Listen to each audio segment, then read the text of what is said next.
গভীর জঙ্গলের একটি ঘরের মধ্যে ২৫ বছরের যুবতী মেয়ের সাথে ৫০ বছরের বৃদ্ধের গভীর রাত। কি এমন হয়েছিল যে যুবতী মেয়ের বৃদ্ধের সাথে রাত কাটাতে হলো? পুরো কাহিনী জানতে হলে ভিডিওটি শেষ পর্যন্ত দেখবেন। জঙ্গলটা শুধু গভীর নয়, প্রাচীন। এত প্রাচীন যে এর গাছপালার শিকড় হয়তো পৃথিবীর নারীর সাথে বাঁধা। দিনের বেলাতেও এখানে সূর্যের আলো আসতে ছাঁকনির মধ্য দিয়ে, যেন কোনো এক অজানা মায়ায় আটকে যেত ঘনত্বে। এই সবুজের সমুদ্রের ঠিক মাঝখানে একটা শ্বেত শতে কাঠের কুঁড়ে ঘরে থাকতো লতা।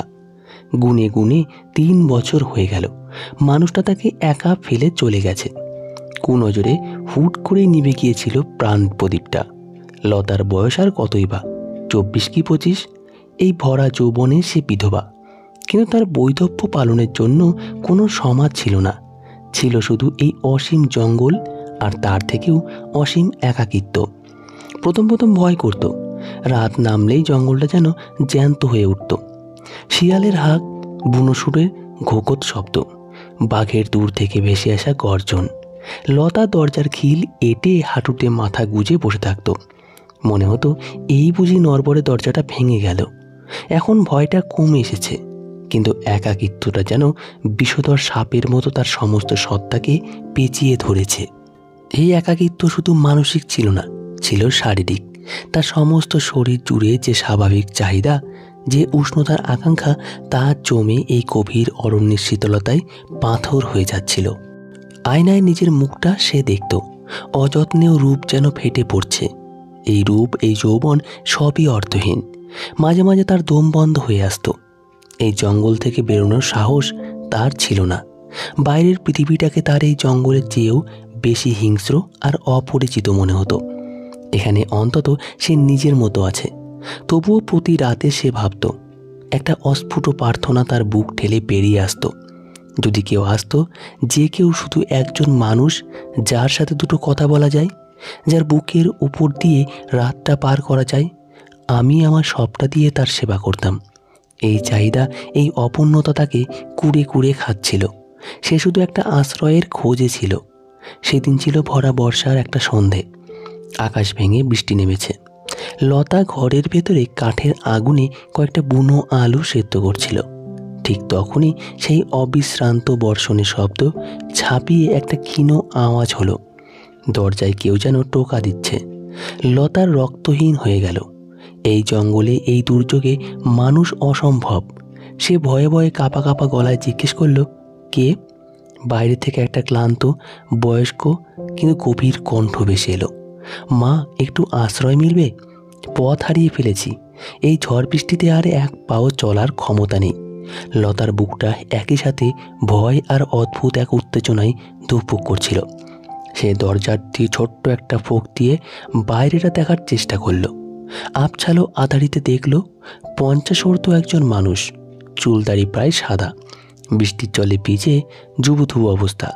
কাঁধে একটা কাপড়ের ঝোলা। চেহারায় একটা অদ্ভুত প্রশান্তি আছে। হিংস্রতা বা লালসার ছিটে ফোটাও নেই। লতা দ্বিধাগ্রস্ত হতেই দরজার খিলটা খুলে দিল। লোকটি ঘরে ঢুকে প্রথমে আগুনের দিকে এমনভাবে তাকালো যেন কত যুগ পর আগুন দেখছে। তার চোখে মুখে ফুটে উঠল গভীর কৃতজ্ঞতা। ঈশ্বর তোমার মঙ্গল করুন মা। আজ তুমি দরজা না খুললে এই অরণ্যই আবার কবর হতো। লতা তাকে বসতে দিল। নিজের জন্য রাখা সেদ্ধ আলু আর মাটির কলস থেকে একটু জল সে লোকটির সামনে এগিয়ে দিল। আমার নাম বিজন। লোকটি খেতে খেতে বলল, আমি একজন বৈদ্য। লোকে বিজন বৈদ্য বলে জানে। বন জঙ্গলে ঘুরে বেড়ায়, শেকড় বাকড়ের খোঁজে। একসময় এক বড় রাজ্যের রাজ্য বৈদ্য ছিলাম, কিন্তু মানুষের লোভ আর অসুস্থতার চিকিৎসা করতে করতে নিজেই অসুস্থ হয়ে পড়েছিলাম। তাই সব ছেড়ে এই অরণ্যই আমার ঘর। লতা মন্ত্রমুগ্ধের মতো তার কথা শুনছিল। কতদিন, কত মাস সে কোনো স্বাভাবিক মানুষের কণ্ঠ শোনে না। এই বয়স্ক লোকটির কণ্ঠস্বরে কি যেন একটা জাদু আছে, যা লতার সমস্ত ভয়কে এক মুহূর্তে দূর করে দিচ্ছিল। ঝড় সে রাতে থামল না। দুজনেরও আর যাওয়া হলো না। লতা ঘরের এক কোণে তাকে নিজের কাঁথাটা পেতে শুতে দিল। নিজে আগুনের পাশে অন্য একটা ছেঁড়া চাদর মুড়ি দিয়ে শুলো। ঘুম কারোরই ছিল না। পরের কয়েকদিন বৃষ্টি চলল, জঙ্গল জলে ডুবে রইল। বিজনের পক্ষে ফেরা অসম্ভব। সে লতার ঘরের কাজেই ছোটোখাটো সাহায্য করতে লাগলো। শুকনো কাঠ কেটে আনা, চালন দিয়ে চাল ঝেড়ে দেওয়া, আর লতা তার জন্য রান্না করে। একটা অদ্ভুত নীরব বোঝাপড়া তৈরি হলো তাদের মধ্যে। কিন্তু লতার ভেতরে চলছিল অন্য এক ঝড়। এই প্রথম এতগুলো দিন পর সে একজন পুরুষের সান্নিধ্যে আছে। বিজন বয়স্ক, তাতে কি, সে একজন পুরুষ। তার বলিষ্ঠ কণ্ঠস্বর, তার অভিজ্ঞ চাহনি, তার হাতের রুক্ষ চামড়া, সব কিছুই লতার ভেতরের ঘুমন্ত নারী সত্তাকে জাগিয়ে তুলছিল। সে বিজনকে দেখত। লোকটা যখন গভীর মনোযোগ দিয়ে কোনো শেকড় পরীক্ষা করত, লতা তার চওড়া কাঁধের দিকে তাকিয়ে থাকত। রাতে ঘুম আসতো না। ঘরের অন্য কোণে একজন পুরুষের নিঃশ্বাসের শব্দ, এই শব্দটাই তার সমস্ত শরীরে কাঁটা দিচ্ছিল। তার ইচ্ছে করত চুপি চুপি লোকটার পাশে গিয়ে শুয়ে, তার ইচ্ছে করত নিজের সবটা একাকিত্বের কথা তাকে বলে তার বুকের মধ্যে মুখ লুকে, কিন্তু সাহস হতো না। এক অজানা লজ্জা, এক ধরনের ভয় তাকে আটকে রাখত। যদি লোকটা তাকে খারাপ ভাবে, যদি তাকে তাড়িয়ে দেয়, এই ভয় তার চাহিদার চেয়েও বড় হয়েছিল। সে শুধু রাতে চুপি চুপি কাঁদত।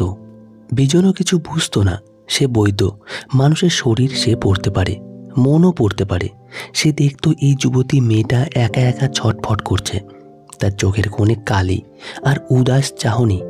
বিজন বুঝতো এর অসুখ শুধু একাকিত্বের নয়, এর অসুখ অপূর্ণতার। বিজনের নিজের জীবনও তো কম শূন্য নয়। রাজ্য বৈধ ছিল, কিন্তু সম্মান ছাড়া আর কিছুই পায়নি। স্ত্রী পুত্র সবাই নিজেদের নিয়েই ব্যস্ত। এই প্রথম এই জঙ্গলের মেয়েটার মধ্যে সে এক নিখাত সারল্য, এক আদিম নির্ভরতা খুঁজে পেল। এই যুবতী মেয়েটাকে দেখে তার নিজেরও বয়স্ক মনের মধ্যে কোথাও যেন একটা চাহিদার জাগরণ হতো। কিন্তু সে নিজেকে সংযত রাখত। সে অতিথি, তার ওপর সে বয়সে অনেক বড়। সে শুধু দীর্ঘশ্বাস ফেলত আর কাজে মন দিত। এভাবেই কাটল আরও কয়েকদিন। দ্বিধা আর অকথিত ইচ্ছার এক অদৃশ্য দেওয়াল দুজনের মধ্যে দাঁড়িয়ে রইল।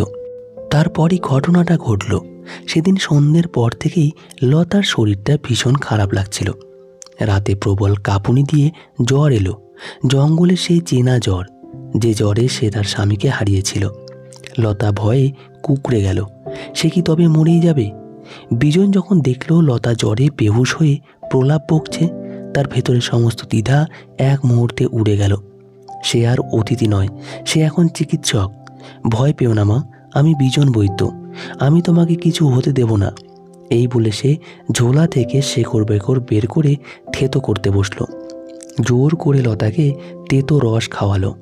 জ্বর বাড়ছিল, লতার শরীর যেন আগুনে পুড়ে যাচ্ছে।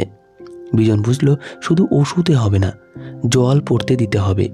সে গামছা ভিজিয়ে আনলো, কিন্তু লতার কপালে জলপট্টি দিয়েও লাভ হচ্ছিল না। পুরো শরীরটাই মুছিয়ে দিতে হবে। বিজন এক মুহূর্ত ইতস্তত করল, এটা ঠিক নয়। কিন্তু পরক্ষণেই তার চিকিৎসকের সত্তা থমকে উঠল। একটা জীবন বাঁচানোটা অনেক বেশি জরুরি।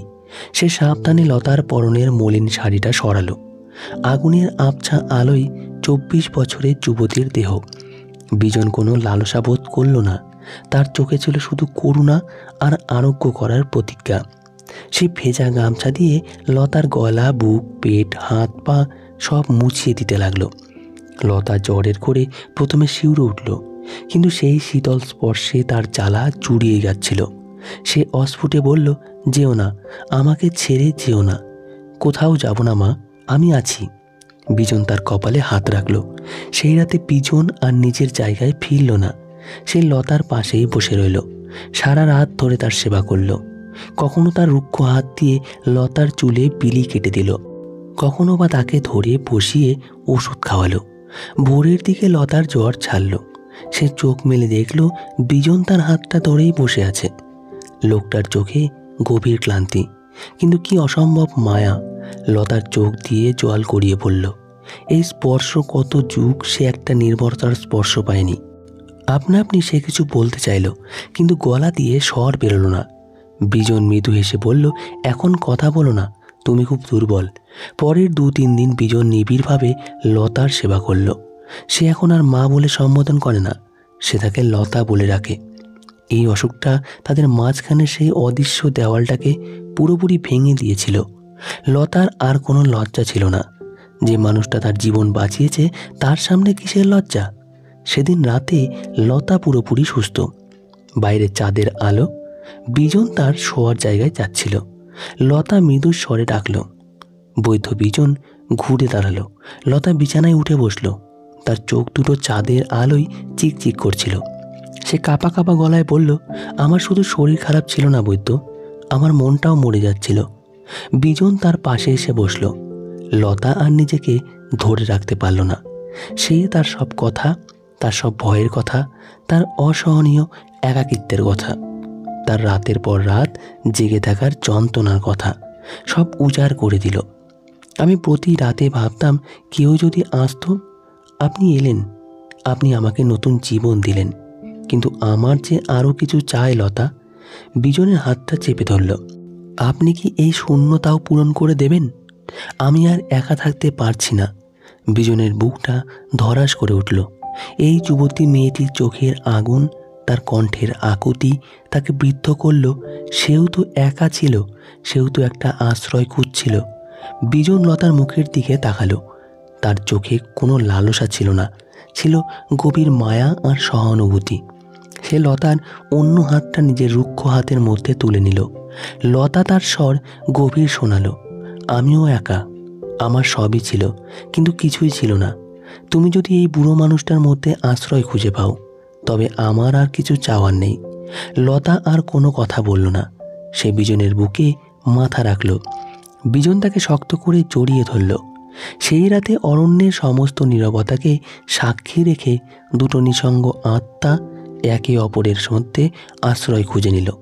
এটা দুটো শরীরের মিলন ছিল না, এটা ছিল দুটো ভাঙা মানুষের একে অপরকে পূরণ করার প্রতিজ্ঞা।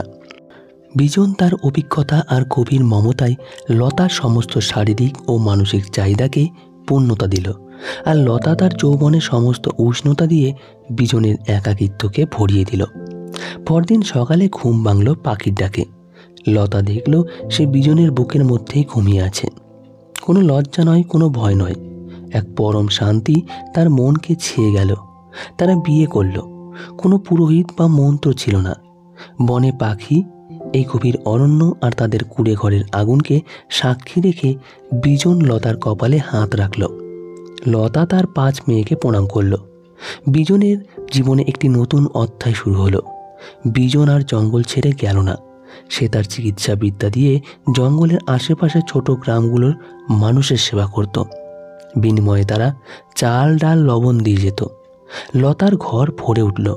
যে জঙ্গলকে তার কারাগার মনে হতো, সেই জঙ্গলে এখন তার শান্তির নীড়। যে রাতগুলোকে তার বিভীষিকা মনে হতো, সেই রাতগুলোই এখন তার সবচেয়ে কাঙ্ক্ষিত সময়। তার ভয় পুরোপুরি কেটে গিয়েছিল। এভাবেই একজন একা ভীত মেয়ে তার জীবনের সব আশা পেয়ে গিয়েছিল এক পথহারা বৃদ্ধের মধ্যে। আর সেই বৃদ্ধ রাজবৈদ্য তার জীবনের শেষ আশ্রয় খুঁজে পেয়েছিল এক যুবতীর ভালোবাসার মধ্যে। অরণ্যের গভীরে তাদের এই ছোট্ট কুঁড়ে ঘরটা হয়ে উঠেছিল এক স্বর্গের প্রতিচ্ছবি। তো বন্ধুরা, আজকের গল্পটি এখানেই শেষ করছি। গল্পটি কেমন লাগলো তা অবশ্যই আপনারা কমেন্ট করে জানাবেন। যদি ভালো লেগে থাকে তবে অবশ্যই আমাদের গল্প ও কাহিনী চ্যানেলটিকে সাবস্ক্রাইব করবেন এবং আমাদের পাশে থাকবেন। ধন্যবাদ সকলকে। ভালো থাকবেন, সুস্থ থাকবেন।